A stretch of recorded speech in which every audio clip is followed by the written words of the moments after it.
What you're about to see, from my point of view, is probably the most important information that I could give. You could know everything about the Merkaba and how to create the fields, and you could know the cities, you could know everything else on the creation of the Merkaba and how it works, but without making the connection with the higher self, you wouldn't have the wisdom that would be necessary to actually use the Merkaba. And so what I'm about to give is everything I now know, and this is always constantly growing. It's an organic structure that's happening. For a long time, when I taught this in the classes, and especially for any of you who've seen the old videos, and I gave a specific technique to connect with higher self. I gave this technique because it was the one that I used, or at least I thought that I had used, in the very beginning. But when I would watch the students that came to the class, I discovered that only maybe 50% or so of them were able to make the connection with higher self. And then there was this large group of people who, no matter how hard they tried, or whatever they did, or how long they struggled, or how much they meditated, nothing would happen. And after doing this for a few years, I began to suspect that I was missing something. Back in May of 1993, I asked my higher self to give me the information that I was missing. I knew that I needed more, and would it please teach me so that I could teach others how to do this. It was no more than a month later, in June of 1993, at a workshop in, I think it was Olympia, Washington, that as I was signing up the people for this workshop, one man came through the door. He was perhaps in his 50s. And when I looked at him and I could see his aura, I could see no reason why this person was at my workshop. And so at one point I went up to him and I said, what are you doing at my workshop? You don't need to be here. And he says, I don't know. He says, I don't know why I'm here. I just think I'm supposed to be here. And so the workshop continued, and after 2 or 3 days, I went up to him again and started talking to him, and found out that he was a Kahuna from Hawaii, and so I asked him, I said, well, what do you, he says he was a teacher, and I said, what do you teach? And he says, I specialize in one thing, and that's connecting with higher self. And so when it came time for me to teach about higher self, I put him up on the stage, and I sat down in the audience, figured he knew more about it than I did, which he did. And he talked for about an hour and a half, and I really learned a lot in what he had to say.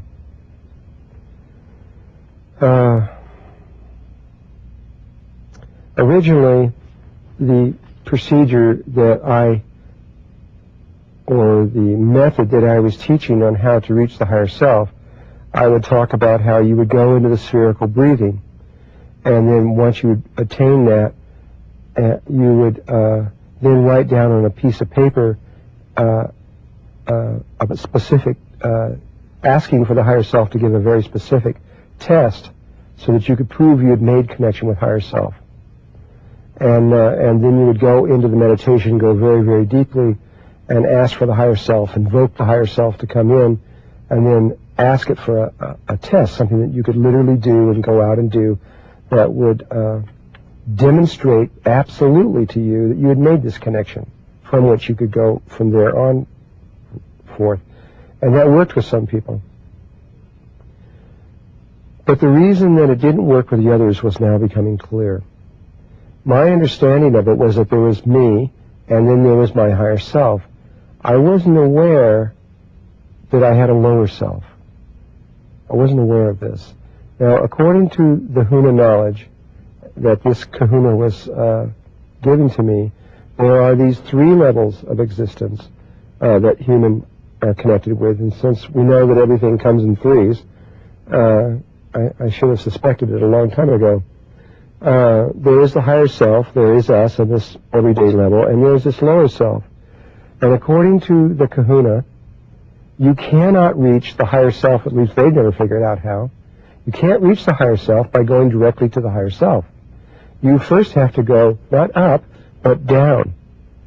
You have to go down to the lower self and connect with that. The lower self, according to the Huna knowledge, is the subconscious mind. And the subconscious mind, according to this Kahuna, he was saying that it was like a child. It was about 2 to 4 years old. Though recently I connected with another Kahuna who felt that it was more like 4 to 6 years old.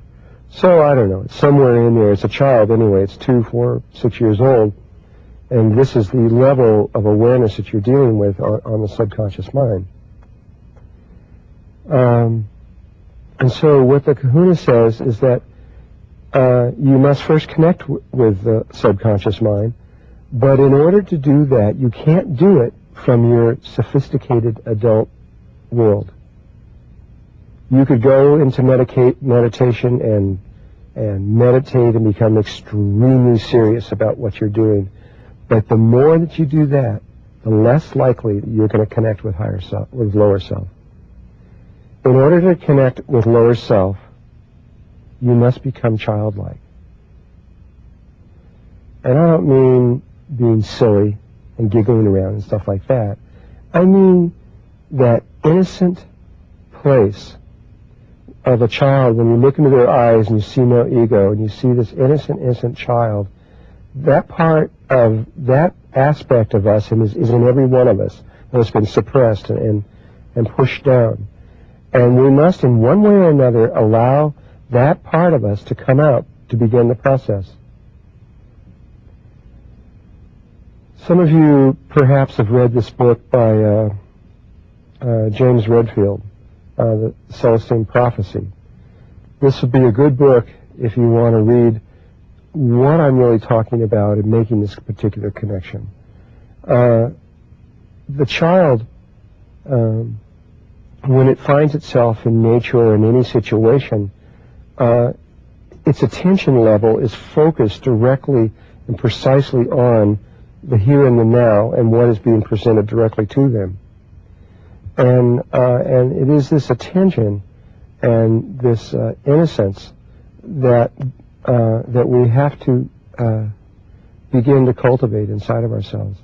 And so when James Redfield talks about going out and connecting with the trees, which was the way the Druids used to do this, the trees are very powerful spirits. And in that connection through life, through the nature of the reality, and through this particular innocence, this childlike innocence, this is the doorway, this magical doorway through something can begin to happen that if you have never experienced it or you don't know what it is, it's very, very hard to believe until you can actually do it and see what it is. This is what happened to me, and I didn't know that it was happening to me. I went to Vietnam. I was over in this war over there. I got very discouraged over humanity. And I came back and I thought, well, okay, I'm going to find God. And I decided I was going to do it by becoming a physicist. And so I went into the University of California and studied physics and mathematics and all this stuff, looking for God. And got very discouraged in all of that way also. And I did this during the late 60s. And imagine being in Berkeley, California in the 60s when there were machine guns on the corners and tanks everywhere and macing people. And I really got discouraged. The whole war that was in Vietnam was carried over. And what I did was and especially in 1970 when I graduated, was the time of Kent State, when some of you may not remember, but the colleges of the United States closed down. And I just said, this is it. That's the last straw. And I came here to Canada. And I came not very far away from here, actually. And I found peace and I found beauty. And I found a home out in the middle of nowhere in the mountains. And I decided to do what I always wanted to do. And that was to go live in the woods with no money or anything at all and just live off the land. So I always wanted to do that, and I did it. And I mean, I really did it. I lived on I had no money, and it didn't even matter because I'd learned how to live really, really easily. But in doing that, all my fantasies began to come out. You know, and I used to go out and begin to talk to the trees and the lakes and the water, and I began to see that everything was alive and conscious. And the more that I lived out my fantasies, and the more that I did exactly what I always wanted to do, not doing what someone else wanted me to do, but what I really wanted to do, the happier I got, the more excited I got about life. I'd wake up in the morning and I'd be so excited I could hardly stand it. But another day on planet Earth was here, and I was ecstatic all the time. It was in pure joy. And it just kept getting better and better and better. I got to the place where animals would come right up to me. I could walk right up to deer, I mean right up to them, and look at them right in the face, and they'd look right back at me, and they wouldn't even be afraid. And because I didn't have anything in me that was challenging them or causing fear. And I could walk right past bears, and they would just sort of look at me, and there was no anything. My wife actually would, I remember one time walked right up to a bear that was eating a deer, which is like the most craziest thing you could do by normal ways of thinking, because they'll just kill you. And she walked up to him and sat right down with him and watched him eat this. And the bear didn't even just looked at her and just kept on going. And even now, when we were out one place, she'd just walk up and pick up a rattlesnake and look at it and put it down with no problem, because there was nothing going on. Well, it was in this kind of state that I reached unconsciously that I began to connect with my lower self, with the subconscious mind.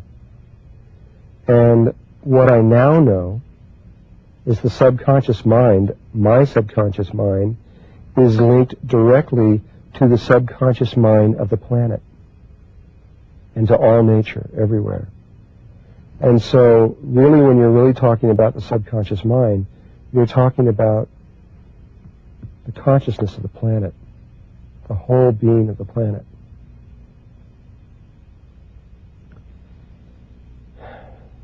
First, the coincidences begin to happen.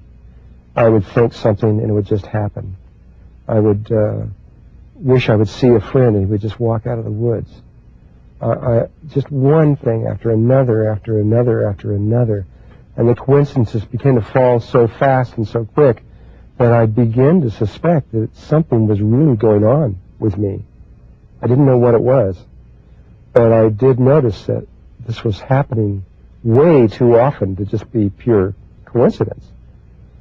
And then one day, when we had decided to study meditation, one day we were sitting there and we were meditating, and poof, these two big angels appear in the room. They were both about 10 feet tall, and one was purple and one was green, translucent. You could see through them, and they were identical, and they were incredibly beautiful. And the love that was coming from them was just incredible. And I didn't know what it was. The first thing they said to us was, "We are you," on another level, another time. I didn't know what they meant. And I just started, it was so beautiful, and my wife and I both connected with this at the same time. It was so beautiful that we just started following this. And soon after that, the miracles began to happen. Things began to happen that just can't happen, but they did happen. And first one, and then two, and then things started happening every day of my life. For 2 or 3 years there, I watched things happen that just simply can't happen. But it was so much fun, I didn't care. I let go, I didn't care anymore. I mean, I cared, I really cared, but I didn't care about the old way of thinking. And, you know, it didn't matter to me what anyone thought. This felt right. And I kept going in this direction. And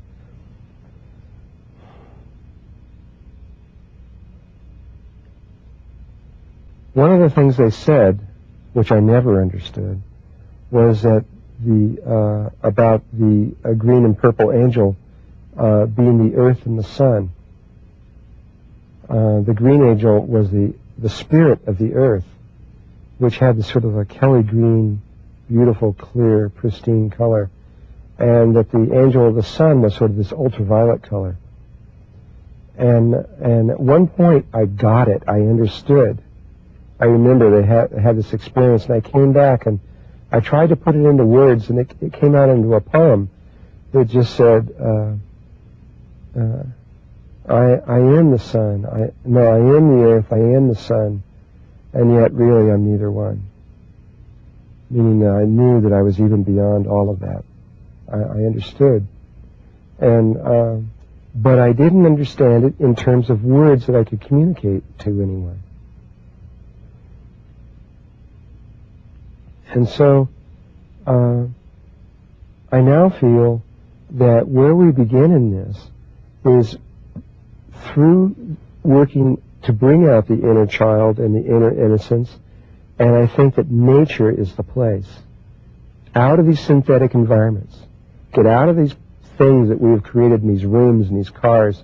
Get into the trees, and preferably even out of the country if you can, so that you're out of the very mindset that you're normally in.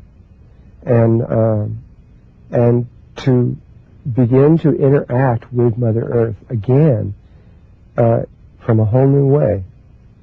This is where I would suggest that you begin trying, and not in the actual meditation itself. You can continue to do the meditation and to keep working along those lines, but I think that for many people this is going to be an essential step.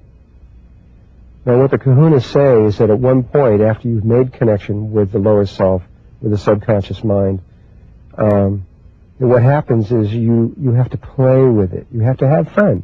You have to enjoy yourself. That's essential. If you're not having fun, something's wrong. Start over again. Go back to go. The having fun it's really, really important.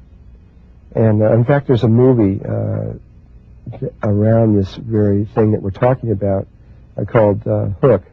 Many of you have seen about Peter Pan, and how Peter Pan is remembering himself as a child, and the things that he's going through there, and the things where he imagines the food on the table and all this, for those of you who've seen this. And if you haven't seen this, I highly recommend you go and see this relative to all this.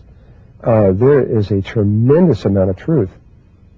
The whole play between the good and evil and all of that that's going on there is really it's a very sophisticated movie. And so you've got to play. And then what happens eventually, you will begin to see the coincidence happen. You'll begin to feel the life flow moving through you and the connection. You'll begin to see the auras around people and trees and beings, and the little spirits of plants and the divas that are real beings that become alive, and you can see them, and they come out. They're ultraviolet fields of light that you can see, and all these things begin to start taking place. And then you know you're on the right path. You know for sure. But the thing is about reaching to the higher self is that you have to ask permission from the lower self, from Earth, to connect to the higher self, which in my way of seeing it is the sun. And you have to ask permission to connect from the Earth to the sun, from the higher to the lower self, from the lower to the higher self. But the lower self may not allow you to. It may say, no, I don't want to do it. Let's play some more. And there's nothing you can do. You just got to have more fun. That's all you can do. You just have to keep having fun. And you just have to wait until the Earth thinks you are ready. In her wisdom, as a mother, when she sees you being her child, then she will, at the right time, allow you to go up and make the connection, not toward the Earth, but away out toward the sun and out to all life everywhere else. And there's just nothing you can do but just move with this. And it's okay. It's the way that it's been set up. I didn't even know I was doing it. I didn't understand it. I was just doing it without knowing why or anything else. At one point, though, and many, many, many people out there in the Ascension community who believe that they are connected to their higher self are probably really connected to their lower self. Because you can ask information from your lower self and get any kind of information you can imagine, anything doing with dowsing, etc., and all these kind of things. These are all lower self connections. You can know anything through dowsing. You can know where anything is. You can know anything. But you're really connecting with your lower self and through the earth, not to your higher self. Your higher self is not going to be concerned with those kinds of things. And, but for me anyway, when I made connection with higher self, what happened was this golden angel began to become apparent in my field of vision, usually off in the back. And I would ask the other one, who's this angel over there? And they just would say, well, that's the golden angel. You'll eventually learn about the golden angel. I remember one time they said, okay, they came to us and they said, the golden angel wants to talk to you. And so we did this whole thing. We fasted for like 3 days, and we waited, and we thought the golden angel was going to come in and tell us, something that was going to totally change our lives. And it did say something extremely important, though it was so simple we didn't understand. We thought it was going to be a long something or other it was we were going to go into. So we got all prepared, and we waited, and the golden angel comes in. And we sat there and looked at him, and we were waiting. Okay, what are you going to say? What are you going to say? And he just looks at us very gently and says, it's only light. And goes away. And it went right over the top of our heads. It's only light? What do you mean it's only light? We didn't get it. It took me many years later to get that. That was like E equals MC squared. I didn't know what they meant. Though at one point I slowly began to understand what they really did mean by that. And then finally, I noticed that as I was beginning to communicate with with my lower self, that the lower self would give me any kind of information I needed. In fact, there was a period of 6 months where the lower self told me every single thing that was going to happen the next day, in great detail. I mean exactly down to when the telephones were going to ring down to the minute, and what they were going to say, and the letters I was going to get, and everything else like this. And you can ask all kinds of information from the lower self, and they'll usually gladly give it to you, no problem. But it's a polarity form of communication that was going on. I was talking to something that appeared to be outside of me. And then I noticed that in the beginning, the communication was happening 3 and 4 times a day. But as time went on and the years went by, I began to realize that the angels began to appear less and less and less. Not that my connection to the earth was any less. I felt that all the time. But I didn't seem to need them very much. And then one day, about 3 years ago, or 2 years ago or so, I don't remember when it was, I was in Washington, and I happened to be in a medicine wheel on Orcas Island. And I was sitting there in a circle about to give a workshop when the golden angel appeared right in the middle of the circle and just looked at me. No one knew what was happening, but this was a big thing for me.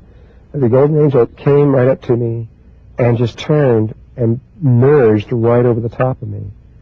And I knew in that moment that I understood that I had just made my connection with the higher self.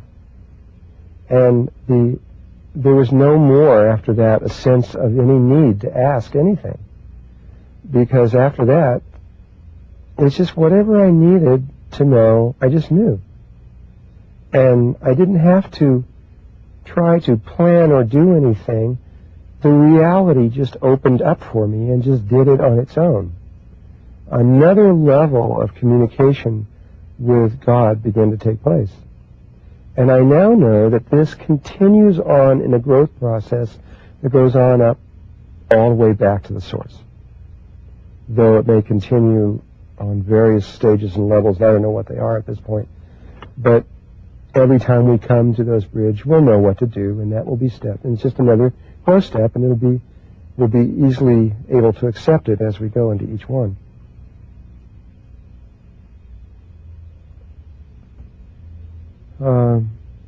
There is a problem that can develop once you have reached a higher self. I never experienced this, but the Kahunas warned me about it. But I never had it, so I don't know. I have it not from direct experience, but what they said is that many times the lower self, in a very childish way, would imitate the higher self. And so somebody would think that they're connected to the higher self, or had been, and then they start communicating, thinking they're connected with the higher self when they're really connected with the subconscious mind. And so they would ask for direction to do something, and the subconscious mind would send them all around the world or doing things or something else like that, and was just playing with them. You know, they're not going to do anything to harm you, but they could definitely sit there and giggle and laugh at you doing things all over the place when it was not really aligned with the purpose that you originally came here for. And so the Kahunas felt it was really important that every time you made connection with higher self, you asked, and usually you have certain steps that you develop on your own, you ask, are you the higher self? Because if it is the lower self won't lie to you. And it'll just go, no, sorry, I'm not the higher self. And so it's real important that you establish each time some kind of way to verify that it really is the higher self and not the lower. Though I never, if it did happen, I was never aware of it. I never had anything, I never felt any kind of prankishness on the part of my lower self. To go to another level, the higher self communicates through to you on so many levels that you have to use a really vast imagination to see it. It can be in any conceivable language, or languages that don't even exist, or languages that exist on other planets. It could be through colors, through sounds, tones, pulsing lights, feelings, emotions, your own voice. There are all kinds of ways. It could be through the reality itself. It could be through people that just come up and give you messages or license plate numbers, or all kinds of things in all kinds of ways, depending on what it is that you want. And there really is no limitation except what you put on it. And I have seen all kinds of levels of communication in my own life that each time be in ways I would have never thought of, yet were very pertinent to my understanding. And but once this level with the higher self is established, once you have reached this, and you know you have, then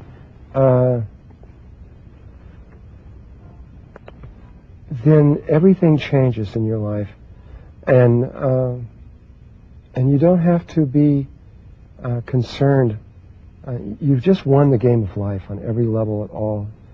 Everything you need to know and everything else, you just let go and just watch it happen. It just happens like a movie. And all the wisdom and all the knowledge that you need in order to use the Merkaba and all the information on exactly what to do and where to how to move in this reality, you'll just know. You'll know exactly what to do. There's no more a need of an external teacher or anyone else. There's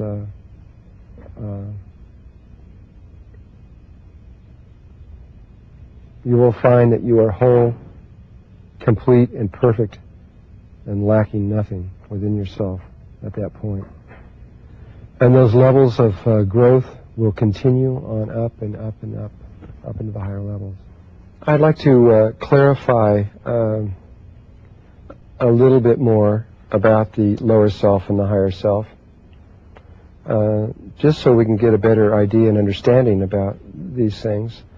The lower self, like I said, is the subconscious mind of you, which is further connected to the subconscious mind of all human beings on the whole planet, which is further connected to the subconscious mind of the entire biosphere, of the entire consciousness of the whole planet. And as I now understand it, it is even further connected dimensionally inward toward the center of the earth through all the dimensional worlds that actually are a reflection of all that is outside the planet. When I was first given the name Drunvalo Melchizedek, the angel said that the name Drunvalo Melchizedek was a Druid name. And they said that Drunvalo was the name of a little tree that grew by a creek. And so I accepted that. I said, okay, Drunvalo sounds like what would be a Druid name, but Melchizedek, in my mind, I was going for years, that just doesn't sound like a Druid name. It seems to be in the Hebrew traditions and in the Christian traditions, but never thought of it as being Druid. And when I was in England, at one point, and I had connected with Merlin and was studying and becoming aware of the ascension in the Druid tradition, they have a very similar process of initiation where you become connected to the trees, and specifically the oak trees and the fairies and the life. You start going through the same process, and eventually you ascend not away from the earth but toward the center of the earth. And I'm picking this book up and reading about their ascension process toward the center of the earth, where it says, right in this Druid book, that the Druids believed that in the very center of the earth was Melchizedek. Mine just about fell over when I saw that.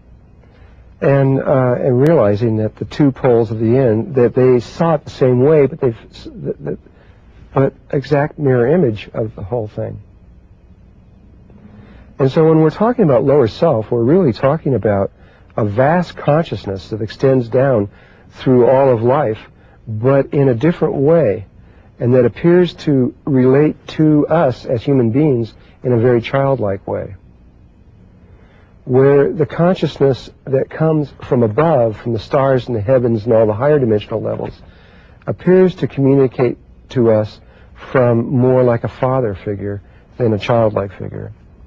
And the ancients also felt it was extremely important that ascension began away from the earth. And I'm still learning what this is all about. In fact, the whole aspect of Jesus coming onto the earth was that he was the first one to ascend away from the earth. And if you read the England tapes and see what that is all about, you'll begin to understand even more about what I'm talking about here. To further define this thing between the lower and the higher self, with kind of us in the middle, it's very much like the macrocosm and the microcosm linked between the two of us. It's very much like the planet Earth and the sun. The sun is linked to the Earth through a gravitational field, and they're linked into a single system, but they're very, very, very different. And this is very much like the difference between the higher self and the lower self. Another way to see this connection between lower self and higher self is that it is very much like the planet Earth, because the lower self really is the planet Earth, and the higher self is like the sun that is connected to all the other stars and headed out that way, and that there's a connection between the two. It's very much like the macrocosm, the stuff that's really big, and the microcosm that's really little, and us in the middle. There were images of this all over the world, by the way. In Egypt, you would see the vulture on one end of this image, and the snake on the lower end of the image, with the right eye of Horus in the middle, representing these three levels: the bird that was of the high, the snake that was on the ground, and the eye that was in the middle. And you see that same image if you go into Peru.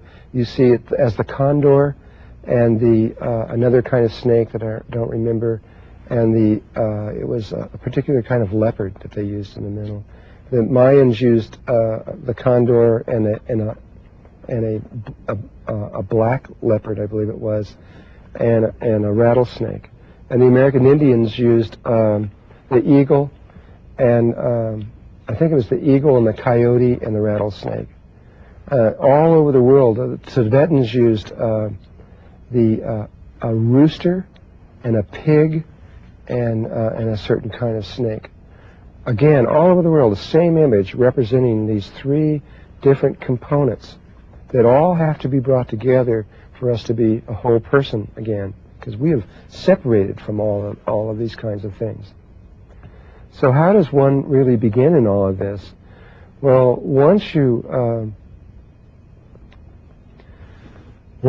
have got to the place where you can begin to open up to nature and let this inner child out, this is a very big, important step. But if you allow your psychic side to begin to, if you can just trust in yourself psychically, there's lots of ways.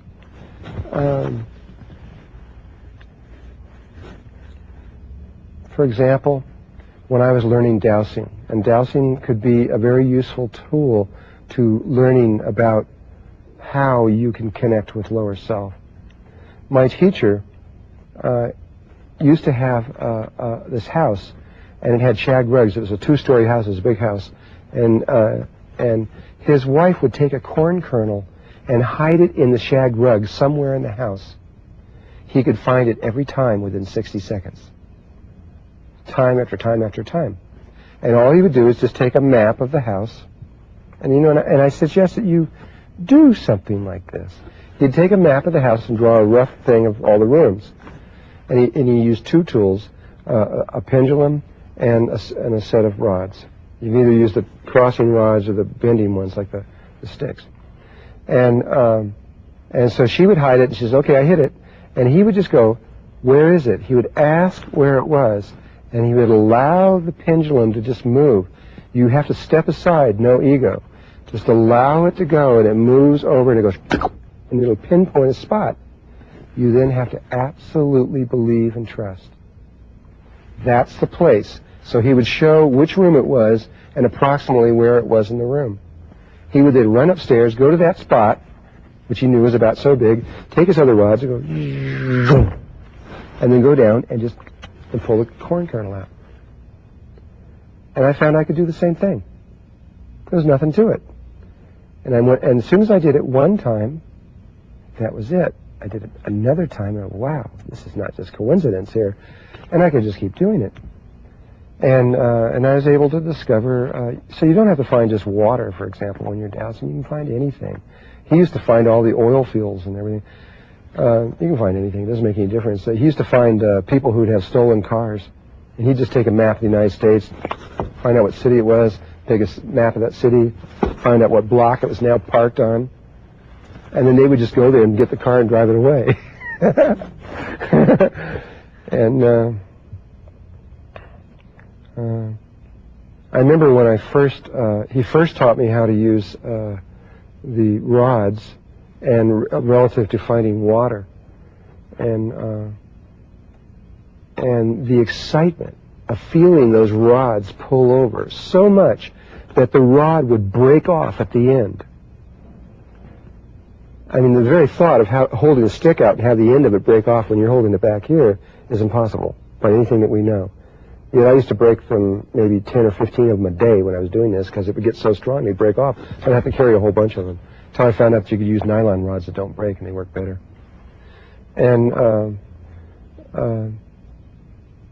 And so this is a way that you could begin to see and prove directly to yourself that these things are true. You could have people hide things in this room like this and find them immediately. And you build confidence between you and your lower self, and you begin to see this happening. It can be used in many, many, many, many, many different ways. I could go on and on all of that, but even without dowsing rods, you can begin to use your intuition, where you believe that something is true and something's going to happen, and allow it to come up. Trust yourself. Allow it to begin to come out. And this allows the connection, the communication to begin to take place between you and the lower self, between the whole planet. And the more that communication takes up, the more the planet wants to communicate with you. Mother Earth loves you, really, really loves you, and wants you to open up. But you have to allow it. There's free will here. You don't have to. You could stay locked in your world forever. But if you can allow it, if you'll open it up, think of the possibility that there might be something more to this world than just driving around in cars and putting money in a bank account. There might be something that's maybe more interesting than that. And you begin to explore the human potential. And the human potential is vast. And it leads into worlds and into places that right now you can't really imagine. But you've got to start somewhere. And the beginning is starting with being childlike, innocent, being like a baby. And I really think that this is what Jesus meant when he said, "Lest ye become like children, you will not enter into the kingdom of heaven." I now think that he meant that literally, absolutely literally, that without the childlike innocence, you're simply not going to get into heaven and go into the higher dimensional levels. So there are many, I want to cover one more area of this. In terms of opening up and beginning the process, there are now many levels of therapy that are out there that have been developed in the last few years that are really, really good. You know, and when you go back to Freudian type thoughts that kind of, you know, begin to see the connection between the physical body and the emotional and mental, and then going into people who, like Wilhelm Reich, who took this way to a much deeper level than Freud ever dreamed of, and through Wilhelm Reich, who began to see that things that happen in your childhood are buried in your muscles and in the constriction of your electrical circuits, and out here around you in your crystalline fields and everything else in your aura. And that these patterns are so painful that we don't want to experience them, so we bury them. This gave rise to Fitz Pearl and a lot of the work that he did in psychodrama, where you can begin to release these through directly getting into these experiences. And Ida Rolf, who said, well, let's go directly into the muscles and find them there and work in those kinds of ways. And Mary's people began to work deeper and deeper until finally hypnotherapy came forth. And hypnotherapy has become an awesome tool in all of this. What used to take 10, 15, 20 years can now be done in 3 or 4 sessions, in 3 or 4 hours, 5 hours, 6 hours. Things that, and without pain, and very, very quickly, can be released. There are many, many things within a human being that the average human being is not aware of that is blocking them from being able to open up to their inner child and to allow the sensitivity to the reality to return. There are actual living forces inside of many people called entities that have been there for sometimes thousands and thousands of years, many times all the way back into Atlantis. And these entities need to be released. Hypnotherapy can move through these things very, very quickly. There are many things that have happened in your past lives, such as being stabbed or shot or hands cut off or heads cut off or raped or murdered or humiliated, and all these kinds of things that can be sensed very, very quickly and can be got directly to and released. Just let go of. There are ways now that this can take place. And there are ways to now get into the patterns of between conception and 12 years old, which is where many of your blockages are now taking place, that used to take so long to work through, that can now be worked through in hours by many people who are trained in these areas. There are ways of even reaching into the future to begin to connect with patterns that are going to happen in you, that haven't even developed yet, but the roots the seeds have already been in there and can be traced down. And if these kinds of things can be worked through first, if you can get rid of all the entities and all these kinds of things of your past life and clear this stuff out so you can be clear within yourself, it is from this point that the inner child can be released most easily. Otherwise, you're going to have aspects within you, you're going to have walls and things that will simply stop you, that just won't allow you to. You'll just say, oh no, I can't do that, and walk away. You won't know. And so, I guess really, the beginning is healing. This is where the real place begins, of healing your body, both physically, emotionally, and mentally, on those kinds of levels. And to work through all this kinds of stuff. It may feel like you're backtracking, but if you don't get through those kinds of things first, it would be very difficult to allow the inner child to come forth. And then there are now many people who are trained specifically on exactly that one thing of how to get the inner child out, and to begin that growth process within you. And so you may again use your intuition and allow yourself to be brought into and allow these healers to be brought to you to help you to begin in those kinds of ways. There's so much available right now.